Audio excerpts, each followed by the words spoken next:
You are listening to The Diary of a Wannabe Writer, presented by Richard A. Boxshall, in which I chronicle my life and attempts to become a professional writer by, doing some writing daily, hopefully.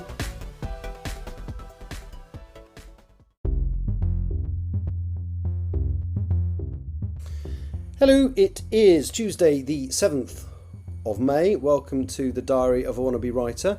And I thought I'd talk today about the difference between high concept and low concept drama and fiction. This is something I only kind of discovered quite recently. So apparently high concept is when you can summarise the concept easily in a single sentence. So, and I am borrowing from something I've read on Wikipedia here, but if you were to summarise, I don't know, Jaws, you might say, what if a shark started killing people at a holiday resort? Or Jurassic Park might be, what if dinosaurs in a theme park got free? And so on. Or what if Ents get militant? Somebody has just put on the chat. Yes, that's a good point. And yeah, shush. You see, this is the thing. I was worried that my stuff was high concept. And the other thing that's really weird is that high concept and low concept, the way it's phrased, it makes it sound like high concept is a better thing than low concept. Whereas actually low concept is more concerned with character development and stuff that can't be as easily summarised. And again, I'm literally reading from the Wikipedia article here, so hopefully no copyright infringements going on. But the way it's written makes it sound like high concept is a better thing, because, you think of high and low, it's just the implication of the words. And I don't think my stuff is high concept, because I actually think the characterisation is the most important part. One of the work I'm going to do today is around somebody's reaction to something that's just happened, and I've read the first draft, and I don't feel there's enough emotion in there. I feel the character gets over because they're in a state of shock, but I think there's not enough discussion. I think when somebody points a gun at you and leads you out in the forest to a forest ostensibly to shoot you dead, and you don't know they're only doing it because they think they're being watched, and once you're out of earshot they go, look, I'm not going to do this, sorry, but that anybody listening had to believe that I was going to do this, therefore unfortunately you had to believe it too.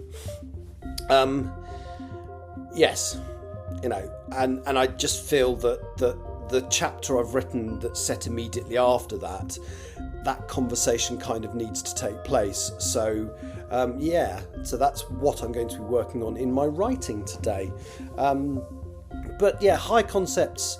I mean, I've never literally, until I was reading the other day, until I was going through the Writers and Artists Yearbook, I'd never heard or understood the difference between high and low concepts. In fact, to be honest with you, I was still struggling to understand what it meant until I read the Wikipedia article, because I've asked for definitions elsewhere, or Googled definitions elsewhere, and this is the most succinct one. This is the one that has managed to stick in my mind, that something that can be easily summarised succinctly.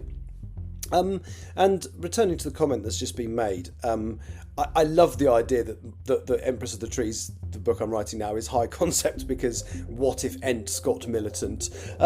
Because I don't think it is. I think it's a lot more complicated than that, because I think most of the characters in the story are not the trees. I mean, we never really I think we get to know two distinct tree personalities, and they are absolutely leaders of two different factions within the trees. Not that I think I've revealed that in the narrative that I've edited so far. I think I'm about to.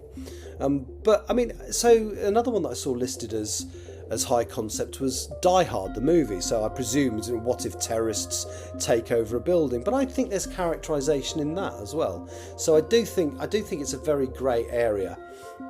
I think anything that is high concept, if it's well written enough, probably blurs the lines and goes into low concept as well. I don't know. So yes, so that's my thought for the day: the difference of high concept and low concept. I just had a question on the chat. Did you not cover with this film as part of my degree? No, we did nice stuff like they weren't allowed to tell us what the film was.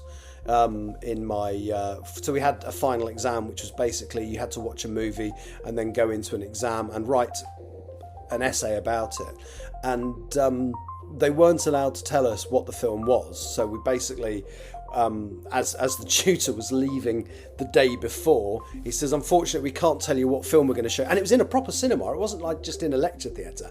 It was in a proper cinema called the Phoenix in Leicester.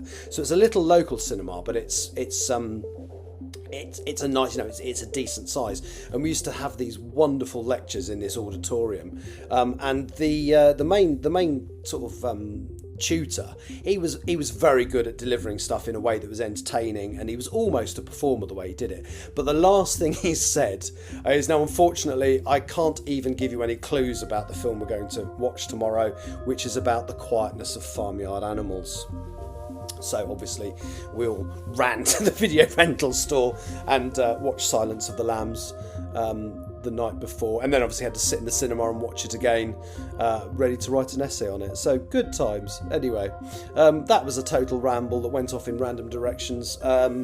Thank you for listening to the podcast. I would absolutely love it if you'd tune into my Twitch stream at some point, which is literally being recorded as I speak. Sorry, it's literally going out live as I speak. I'm doing the podcast on the Twitch stream. I could almost make this into a video podcast, couldn't I? I'm not going to, because then you'd be able to see me. But if you listen to the Linktree link at the end of the show, immediately after I finish speaking, it will take you to my Linktree, which includes a link to my Twitch. So thank you very much for listening. I will be back at roughly the same time tomorrow. Bye-bye.